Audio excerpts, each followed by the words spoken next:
కొన్నిసార్లు మన జీవితంలో ఆధ్యాత్మికంగాను భౌతికంగా మన కొన్ని పరీక్షలు ఎదురవుతాయి. మనం అడిగింది దేవుడు ఇవ్వనే ఇవ్వడు.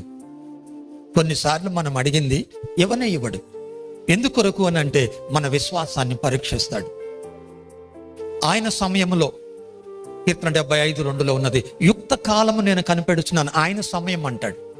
నీకు భక్తుడు పౌలు జీవితంలో చూస్తాం. కొరింథీయులకు రాసిన 2వ పత్రిక 12:7-9 భక్తుడు పౌలు జీవితం ద్వారా విశేషమైన కార్యాలు జరిగినాయి, అనేకమైన అద్భుతాలు జరిగినాయి.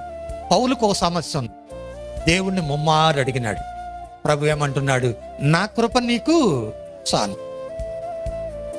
తన యొక్క విశ్వాస యాత్రలో భక్తుడు పౌలు తిమోతికి రాస్తూ అంటాడు, నా విశ్వాసమును నేను కాపాడుకొంటిని. చూడండి, ఆయన బలపరిచాడు, నిలిపి దేవుడు తన కార్యములు చేయువాడు. నువ్వు అడిగింది ఇవ్వకపోవచ్చు.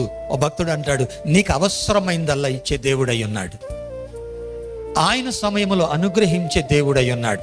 అందుకే మనము ఈ వెళుతున్న ప్రయాణంలో తప్పక పరీక్షింపబడతాం.